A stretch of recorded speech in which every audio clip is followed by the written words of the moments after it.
Boy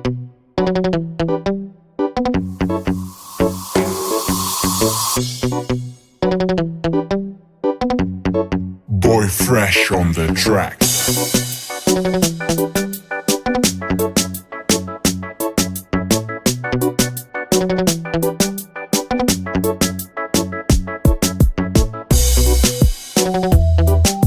Wow, yeah man, salibonani, magadi, muri Zimbabwe. Welcome to Zim Reality TV. My name is DJ Sparks Zimbabwe. Dilipo pa chiviti chiri health, chiviti sina side effect partner tangwa viridzo ne tsvakiridzo enyaya dzakasiyana dzinenge dzichiitika mativi mana ose enyika yeZimbabwe. But apa nyaya ndine panapa isizvi zvakaitika zvo muZimbabwe, zvinhu zvakaitika muno muAfrica futi tinobata enyaya dzinenge dzichiitika ikoko. Pane mukadzi ane makore 62 years Akarorwa wakachata nemwana ane makore anokwana kuita iwo 9 years. Makuna zvinhu zvinoshamisa, zvinhu zvinovhundutsa, hakuna zvinhu zvakadai asatambozvinzwa.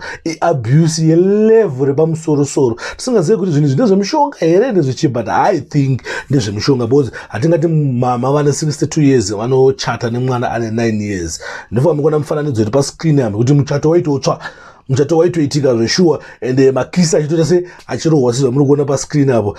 Muchato wakatorohwa. Saka guys, ati mukomende muone acho kuti joni wagwane want to them nyika inoenda kuenda kupi, nyika yakuguma guys. We have to tsvaga Jesu so that nyika yakangoguma nhasi unoona kuenda kurati bo zvakuitika zvacho ka zvinhu zvinototyisa, zvinhu zvinovhundutsa kuti want to them wagwane what a gwan. But those zvikuitika guys, sana ngoti ndingoenda zvipana pa Zim Reality TV muzvione muzvinzwire mega kuti zvishuwa zviri kuitika mu Africa muno kuti munhu ane makore anokwana iwo kuita 62 years anochata nemwana ane makore anokwana kuita 9 years.